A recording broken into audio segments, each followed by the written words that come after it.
your first run of the day go? Splendid!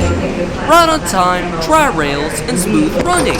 Too much running, you might say. All that speeding up Celgreb Hills has made me feel giddy. Not to mention a speedy ride for the passengers. Don't worry, I tried to keep my passengers comfortable as much as I can. Hello again, Slowcoach. Better hurry if you're going to catch me. Oh, here we go again. Later, Casey!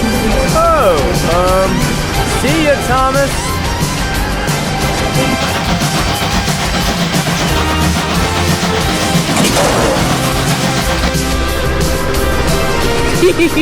Come on, Thomas. You'll need to go fast if you want to make this best 2 out of 3.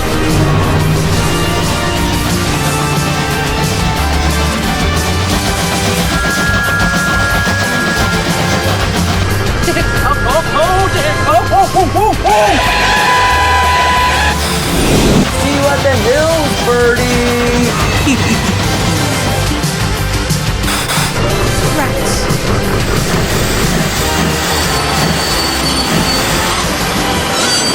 Why do you always have to rush up here? Your passengers will be cross about this. What? Oh, excellent! 5 minutes early and 15 minutes till Mimington. Thank you kindly, Thomas. I'll let you off this time, but don't go playing that kind of stuff on the next train. 'Twas exciting for me, but not so much for the other passengers. Toodaloo!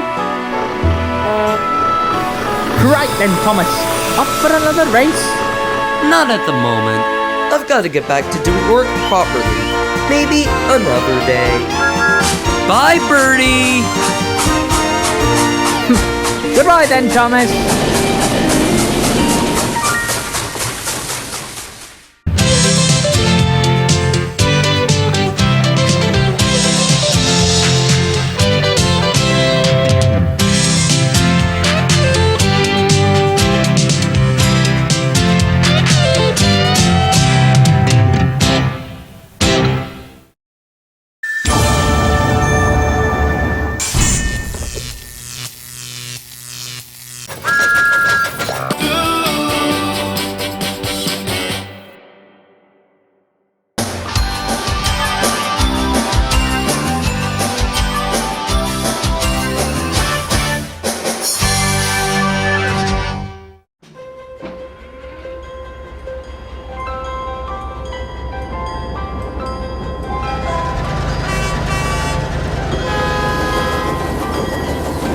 Every so often on the Crotoonian railways, engines will be sent to work in unfamiliar places. It was on one of these occasions that Thomas was sent away from his branch line to help with a project up in the hills. There was a new depot being built high on the Cliffstone Mountains. The Crotoonian Construction Company had called for a spare shunting engine, being that Brewster, one of the company engines, was having his monthly checkup.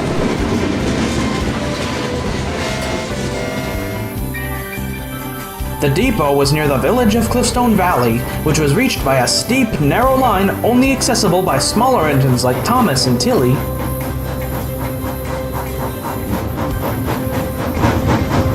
When Thomas arrived at the site, there was a lot of work going on. Buildings needed roofing, track was being laid, and there was a lot of building materials lying around and waiting for further use.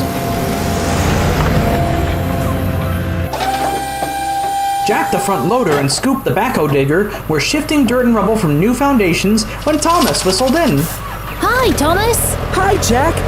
And I believe you're Scoop, right? You got it. Straight from Bobsfield. And Sunflower Valley. And Fixham. And Spring City. I take it you've been around then.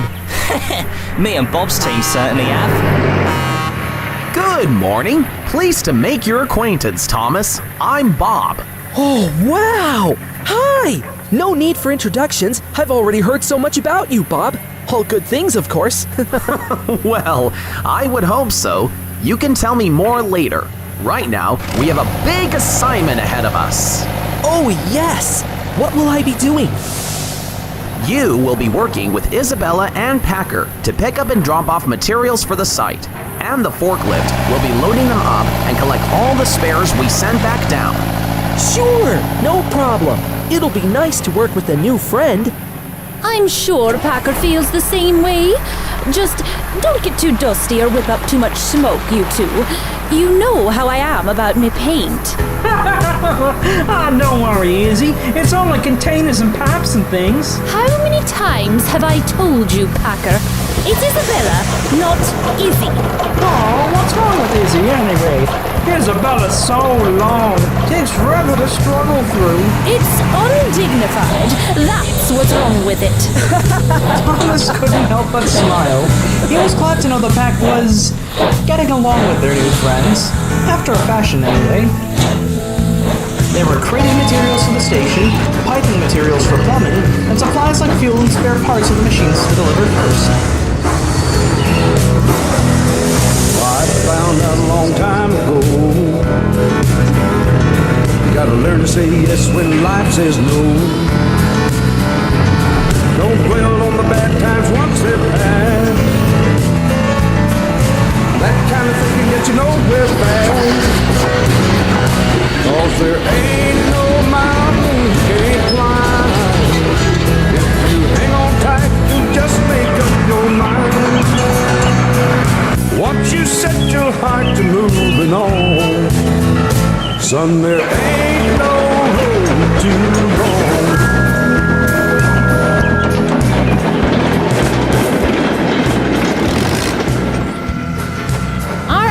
Stop messing around. Come on. And when he got back, Thomas found a lot more machines working around the yard. You need some cement over here? Don't worry, I'm on it. Poetry in motion.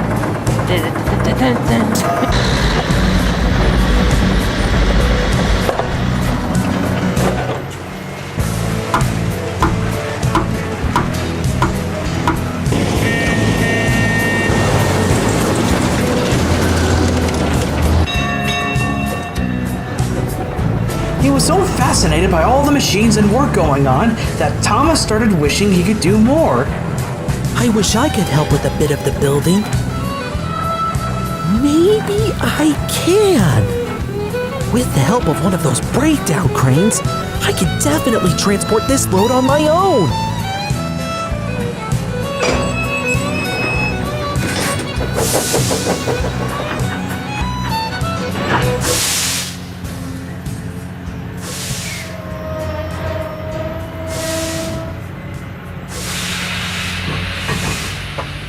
Meanwhile, Lofty the Crane was shifting an important roofing section for the station building. The roads were packed while Rolly and Buster the steamrollers were working, so we had to ride along the railway line, which was dangerously close to the edge of the valley. Oh, okay. Oh, okay. Just a little further on the road and we should be at the site. Come on, hurry up. I gotta get my axles greased.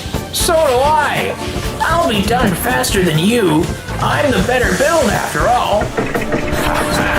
We'll see about that. Max! Monty! Get back here! The road's not cleared! Oh, no, you don't. Okay, nearly at the...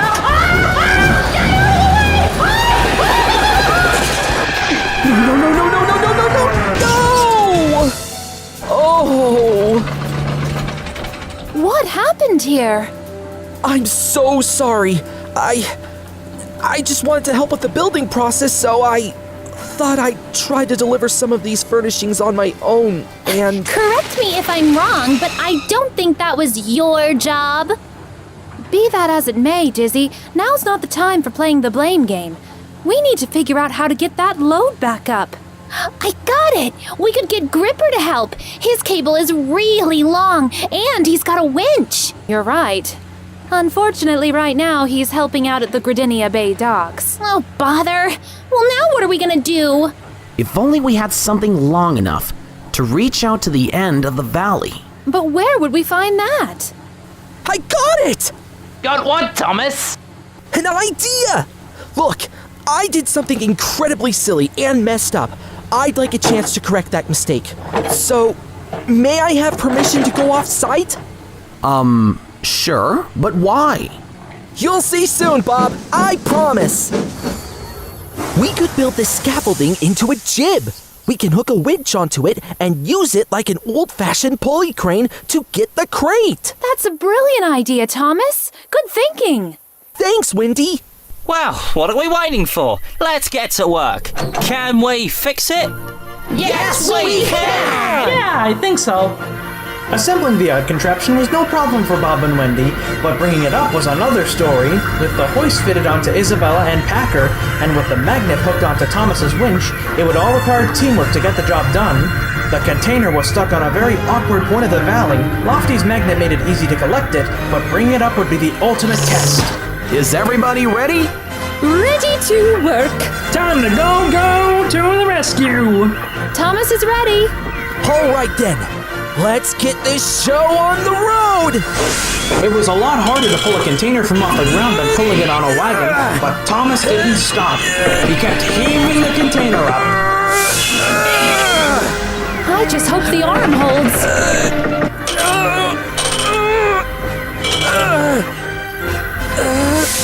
Wait for it! Now, Isabella! Now! Well done, all of you. Woohoo! Oh, we did it! Hooray! Boy, that sure was a heave. I didn't even get my paintwork dirty. Go figure. Splendid job, team! And a special thank you to Thomas. You were very creative with figuring out a solution to the problem. I'll be certain to thank your controller for sending over some reinforcements. But I'm not really all that, am I? I caused this whole mess, and all because I took up a job before asking. Well, true, but you fixed your mistake and learned from it, I trust? Oh yes, of course. Next time, I will definitely ask before taking up a job, even if it looks really cool. Then that's all that matters. At the end of the day, you are a really cognitive tank engine. That evening, Thomas went back to the sheds to tell his friends all about the day's adventures. What's more, he had learned a valuable lesson in the importance of correcting his mistakes. As Bob and his friends taught him, with a bit of creativity and teamwork, no problem is too big to solve together.